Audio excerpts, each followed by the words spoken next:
এক সময় একটি ছোট্ট গ্রামে আরিয়ান নামে একটি ছেলে বাস করত।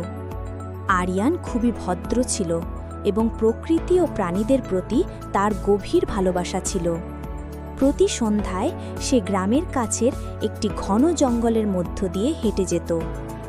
একদিন জঙ্গলে হাঁটতে হাঁটতে হঠাৎ সে একটি ঝোপের আড়ালে কিছু একটা নড়াচড়া করতে শুনতে পেল। কৌতূহলী হয়ে সে কাছে গিয়ে দেখতে পেল একটি ছোট্ট হরিণ। তার চোখ ছিল জলের মতো স্বচ্ছ এবং তার শরীর ছিল মখমলের মতো নরম। হরিণটি ভয় পেল না, বরং আরিয়ানের দিকে তাকিয়ে রইল। ধীরে ধীরে আরিয়ান তার হাত বাড়িয়ে দেখতে পেল, আর হরিণটি আরিয়ানের হাতে তার মুখ রাখতে এগিয়ে এলো। তারপর থেকে তারা প্রতিদিন দেখা করত। আরিয়ান বন থেকে ফলমূল ও ঘাস আনত, আর হরিণটি তার সাথে খেলত। তারা একসাথে দৌড়াতো, লুকোচুরি খেলত এবং মাঝে মাঝে গাছের ছায়ায় শুয়ে থাকত। একদিন জঙ্গলে আগুন লেগে যায়। সব প্রাণী ভয় পেয়ে পালিয়ে যেত।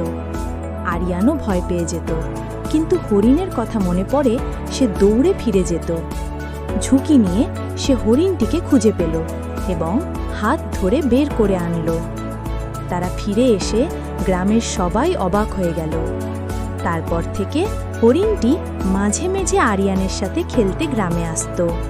তাদের বন্ধুত্ব ছিল প্রকৃতির ভাষায় লেখা একটি অসাধারণ গল্প, যেখানে প্রেম, সাহস এবং বিশ্বাস একজন বন বন্ধুকে গড়ে তুলেছিল।